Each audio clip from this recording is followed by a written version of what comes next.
अस्सलाम वालेकुम। आज के लेक्चर में हम दो टॉपिक कवर करेंगे। First one is liquid junction potential, जिसको लिक्विड जंक्शन पोटेंशियल भी कहा जाता है। एंड सेकंड हमारा टॉपिक है इलेक्ट्रॉन ट्रांसफ़र रिएक्शंस। पहले हम पढ़ेंगे लिक्विड जंक्शन पोटेंशियल, जिसको EJ भी लिखा जाता है और इसको वोल्ट्स में भी डिनोट किया जाता है। हम देखेंगे what is origin of liquid junction potential. Simply you can say कि लिक्विड जंक्शन पोटेंशियल किस तरह से बनता है। अब उसके लिए हम क्या करेंगे, हमने ये एक बीकर लिया है। इस बीकर के अंदर हमने दो डिफरेंट सॉल्यूशन लिए हैं, नॉट ऑफ डिफरेंट इलेक्ट्रोलाइट्स। यहाँ पर जो हमने दो डिफरेंट सॉल्यूशन लिए हैं, हमारे पास इन सॉल्यूशन में जो इलेक्ट्रोलाइट है वो हमारे पास है सेम, और ये जो हमने डिफरेंस क्रिएट किया है that is difference of their concentration. मतलब ये एक बीकर है, इस बीकर के अंदर इन दो सॉल्यूशंस को सेपरेट करने के लिए ये एक पोरस पार्टीशन यहाँ पर यूज़ की गई है। इस पोरस पार्टीशन का पर्पज़ ये है कि ये इन दोनों को थारोली मिक्स नहीं होने देती। यहाँ पर भी हमने HCl का सोल्यूशन लिया है और यहाँ पर भी HCl का सोल्यूशन लिया है। इट्स मीन के सेम इलेक्ट्रोलाइट हमने लिया है, बट द डिफरेंस इज़ यहाँ पर जो हमने HCl लिया है और ये सोल्यूशन बनाया है that is a concentrated HCl solution, और ये जो इस तरफ हमारे पास सोल्यूशन है that is dilute HCl solution. मतलब हमने एक कंसनट्रेशन सेल बना लिया है जिसमें हमारे पास दो सेम इलेक्ट्रोलाइट लेकिन डिफरेंट कंसनट्रेशन के हमने सोल्यूशन बनाए हैं, और उन दोनों को एक दूसरे से सेपरेट किया गया है बाय अ पोरस पार्टीशन। अब यहाँ पर हमने इनको कनेक्ट करने के लिए कोई भी साल्ट ब्रिज यूज़ नहीं किया, मतलब कि ये टोटली एक दूसरे से सेपरेटेड है। अब जब एक तरफ कंसंट्रेशन ग्रेडियंट कंसंट्रेशन ज़्यादा है, दूसरी तरफ कंसंट्रेशन कम है, तो यहाँ पर जो हमारे पास सबसे पहले काम होगा कि हमारे पास यहाँ पर स्टार्ट हो जाएगी डिफ्यूजन। अब डिफ्यूजन हमारे पास क्या होती है, diffusion is movement of components from there higher concentration gradient to lower concentration gradient. तो हमारे पास यहाँ पर होना क्या है, इस सोल्यूशन में प्रेजेंट हैं H positive and Cl negative, यहाँ पर भी प्रेजेंट हैं H positive and Cl negative. अब जब यहाँ पर डिफ्यूजन का प्रोसेस स्टार्ट होगा तो हमारे पास क्या होगा, यहाँ से ये जो H positive and Cl negative हैं ये अपने हायर कंसंट्रेशन एरिया से लोअर कंसंट्रेशन एरिया की तरफ मूव करना शुरू हो जाएंगे।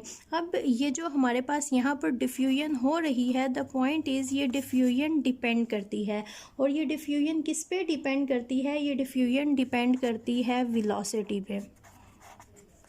नाउ व्हाट इज़ वेलोसिटी, यहाँ पर जो हमारे पास वेलोसिटी है उसको हम वेलोसिटी भी कह सकते हैं और उसको हम मोबिलिटी भी कह सकते हैं। और जो मोबिलिटी और वेलोसिटी है ये दोनों डिपेंड करती हैं हमारे पास ट्रांसपोर्ट रेशो पे, और ट्रांसपोर्ट रेशो हमारे पास क्या होती है, transport ratio is T positive divided by T negative. अब ये T पॉजिटिव और T नेगेटिव है क्या, T positive is equal to H positive and T negative is equal to Cl negative. अब ये जो इन दोनों की मूव करने की डिफ्यूज़ करने की रेशो है उसको हम कहते हैं ट्रांसपोर्ट रेशो, और ये हमेशा इक्वल होती है mu positive divided by mu negative. और ये जो म्यू पॉजिटिव और म्यू नेगेटिव है इसको हम कहते हैं mobility of ions. T positive divided by T negative is transport ratio, mu positive and mu negative is mobility of ions, और ये दोनों होती हैं एक दूसरे के इक्वल। अब हमारे पास अगर इस तरह का एक सेटअप है जहाँ पर हमारे पास T positive is greater than T negative, it's mean के H positive is greater than Cl negative, T is their moment। अगर हम कहते हैं कि H positive is greater than Cl negative, T positive is greater than T negative, तो इसका मतलब है कि यहाँ पर जो हमने एक पूरा बनाया हुआ था बीकर, यहाँ पर जो मूवमेंट हो रही थी उस मूवमेंट में यहाँ से H पॉजिटिव की मूवमेंट इस साइड पे ज़्यादा है, जबकि Cl नेगेटिव की यहाँ पर मूवमेंट बहुत ज़्यादा कम है। जब इस तरह से हमारे पास एक चार्ज दूसरी तरफ बहुत ज़्यादा मूव करता है और दूसरा चार्ज मूव नहीं करता, तो उसके रिज़ल्ट में यहाँ पर कलेक्टिवली नेगेटिव चार्ज अकामुलेट होने लग जाएगा और यहाँ पर कलेक्टिवली पॉजिटिव चार्ज अकामुलेट होना शुरू हो जाएगा। अब हमारे पास यहाँ पर क्या होगा, ये जो पोरस पार्टीशन हमने बनाई है, इस पोरस पार्टीशन की दोनों तरफ लिक्विड्स प्रेजेंट हैं, दोनों तरफ सॉल्यूशन प्रेजेंट हैं और यहाँ पर एक हमारे पास लेयर बनने लग जाती है। एक्चुअली इसको कहा जाता है this is our double layer.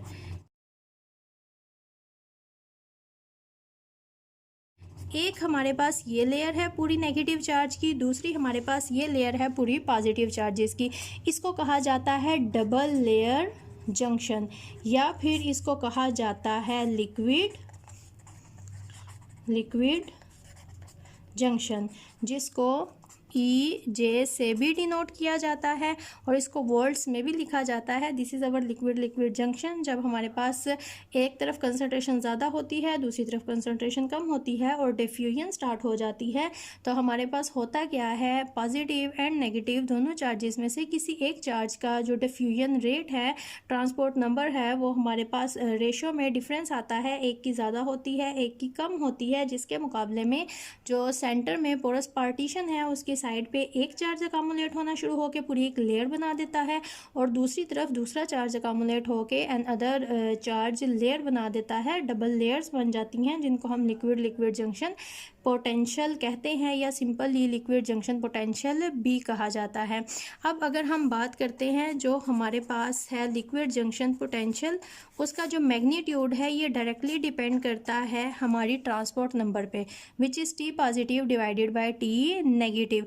जितनी हमारे पास यहाँ पर डिफ्यूजन रेट ज़्यादा होगा, जितना चार्ज एक साइड से एक कंसंट्रेशन एरिया से दूसरे कंसंट्रेशन एरिया में डिफ्यूज़ ज़्यादा करेगा, उतना ही यहाँ पर हमारे पास लिक्विड जंक्शन पोटेंशियल का मैग्नीट्यूड ज़्यादा होगा। मतलब उतनी ही यहाँ पर स्ट्रॉन्ग लेयर्स बनेंगी और उतना ही ज़्यादा हमारे पास लिक्विड जंक्शन पोटेंशियल क्रिएट होगा। तो अगर हम चाहते हैं कि हमारे पास लिक्विड जंक्शन पोटेंशियल ना बने, हमारे पास चार्जेस की अकामुलेशन ना हो, तो फिर हम क्या कर सकते हैं, हम यहाँ पर साल्ट ब्रिज को यूज़ कर सकते हैं। साल्ट ब्रिज को यूज़ करने से हमारे पास क्या होगा, साल्ट ब्रिज का पर्पस है कि वो किसी भी तरफ अगर दो अलग बीकर्स हैं या सेम बीकर है और सेंटर में पार्टीशन है, तो वो चार्जेस की अकामुलेशन नहीं होने देता किसी एक साइड पे। तो अगर हम साल्ट ब्रिज यहाँ पर यूज़ करेंगे तो हमारे पास ये लेयर्स नहीं बनेंगी। But that is another thing, अगर हमें जिस तरह से हम लोगों ने गैल्वेनिक सेल बनाने होते हैं वहाँ पर नेट अकामुलेशन हमें नहीं चाहिए होती, तो वहाँ पर साल्ट ब्रिज को यूज़ किया जाता है।